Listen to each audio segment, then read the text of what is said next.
പേരാമ്പ്ര പറമ്പ് ഇന്ന് ആവേശത്തിലാണ്. ഇവിടെ വ്യത്യസ്തമായ ഒരു കായിക വിനോദമുണ്ട്.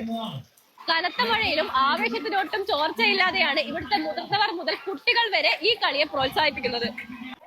ഒരു ടീമിൽ 14 പേരാണ് മത്സരത്തിൽ പങ്കെടുക്കുക.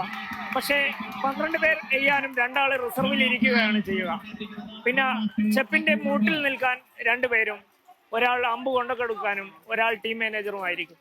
അതായത് ഒരു ടീം ഫസ്റ്റ് ചെപ്പ് വെച്ചുകൊണ്ട് എതിർ ടീമിനെ അമ്പെയ്യാൻ ക്ഷണിക്കുകയാണ്. അപ്പം എതിർ ടീം അമ്പെയ്ത് കൊള്ളിക്കുകയും ചെപ്പെടുക്കുകയും വേണം. അതിനിടയിൽ മറുഭാഗം ടീം ഇത് കൊള്ളുകയാണെങ്കിൽ അത് മറ്റവർക്ക് കളി നഷ്ടപ്പെടുകയും വീണ്ടും പറച്ച് ചെപ്പ് അവിടെ വെക്കുകയും വേണം. അപ്പോൾ അതിന് പോയിന്റ് നഷ്ടമാകും. പിടുത്തം വന്നാൽ കൂടുതൽ പിടുത്തം ഉണ്ടാകുന്ന ടീമാണ് കളിയിൽ വിജയിക്കുക. കനത്ത മഴയായിട്ട് കൂടി ഇവിടെ കൊടയൊക്കെ ചൂണ്ടിയിട്ടാട്ടോ ഇവിടുത്തെ ജനങ്ങൾ ഈ കളിയെ പ്രോത്സാഹിപ്പിക്കുന്നത്.